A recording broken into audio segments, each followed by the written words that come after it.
Jawaharlal Nehru university ने एक बार फिर लिख दिया इतिहास।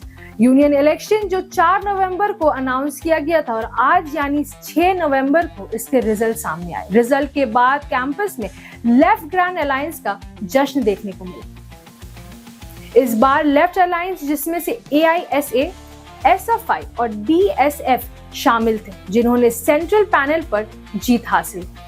लेकिन इस जीत की सबसे खास बात तो ये रही कि JNU स्टूडेंट्स यूनियन पर महिलाओं का पूरा रूप नजर आया। 4 में से 3 सेंट्रल पैनल पोस्ट पर फीमेल कैंडिडेट्स ने जीत हासिल करके एक नया रिकॉर्ड बनाया। प्रेसिडेंट के रूप में अदिति मिश्रा AISA से, वाइस प्रेसिडेंट के रूप में गोपिका SFI से, जनरल सेक्रेटरी के रूप में सुनील DSF से और जॉइंट सेक्रेटरी के रूप में दानिश अली AISA से जीत हासिल की। इस बार के इलेक्शन में 9000 से भी ज्यादा स्टूडेंट्स ने वोट दिया और 67% स्टूडेंट्स ने लेफ्ट ओरिएंटेड स्टूडेंट्स लीडरशिप को भारी वोट से जीत हासिल करवाई। कैंपस में इस बार फीमेल लीडरशिप और स्टूडेंट एक्टिविज्म दोनों एक साथ नजर आए। ये इलेक्शन एक नई सोच, इक्वालिटी, एम्पावरमेंट का प्रतीक बन गई। इसी दौरान एक और इंस्पिरेशनल मोमेंट नजर आया जब एक मुसलमान लड़की हफ्सा बुखारी ने JNU काउंसलर बनकर सबके दिल जीत लिए। हफ्सा का कहना था कि JNU देश के विकास में एक महत्वपूर्ण भूमिका निभाता है, इसलिए नफरत फैलाने वाले ताकतें इसे बदनाम करने की कोशिश करते हैं। उमर खालिद को ही कोट करूंगी। उन्होंने ही एक बार कहा था कि संघ की बर्बादी में ही देश की आबादी है।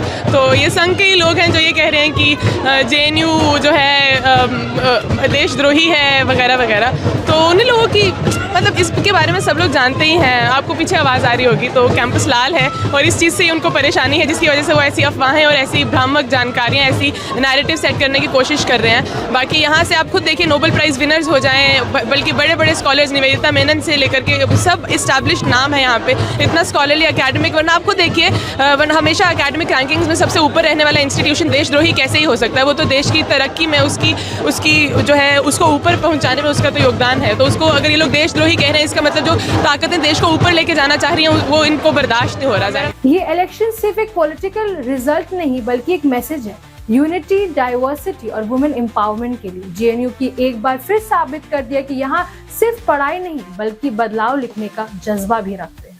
क्या आप बनना चाहते हैं एक प्रोफेशनल ब्यूटी एक्सपर्ट? तो अब आपके लिए है एक गोल्डन अपॉर्चुनिटी जो बदल सकता है आपका करियर और आपकी जिंदगी। Rubina Kazi salon and academy एक ऐसा नाम है जो आपको दे रहा है professional training, beautician, skin, hair, cosmetology के हर कोर्स में। यहाँ सिर्फ 45 दिनों में ही दे सकते हैं आपको चुनिंदा ट्रेनिंग, बेसिक से लेकर इंटरनेशनल लुक्स तक। जी हाँ, 10 एक्सक्लूसिव लुक्स की expert training, Brazilian makeup, water resistant makeup, illuminated look को और भी बहुत कुछ सीखने को मिलेगा। और सबसे बड़ी बात, ISO बेस्ड कोर्स जो कि वर्ल्ड वाइड अप्रूव्ड है। यानी कोर्स के बाद आप दुनिया में कहीं भी जा सकते हैं और शानदार जॉब पा सकते हैं। यहाँ आपको अपने सपनों की उड़ान के लिए पैसों की कमी नहीं महसूस होगी, क्योंकि यहाँ है EMI इजी ऑप्शन अवेलेबल। पता नोट कर लीजिए, Rubina Kazi salon and academy, 4th floor, Devi market, Greek Orthodox church के पास, Hazra Kalighat, new sky wall bridge के सामने। तो इंतजार किस बात का, आज ही जुड़िए रुबीना काजी एकेडमी से और बनाइए अपना फ्यूचर और भी ज्यादा ब्राइट। सीट सीमित है, तुरंत संपर्क करें इस नंबर पर।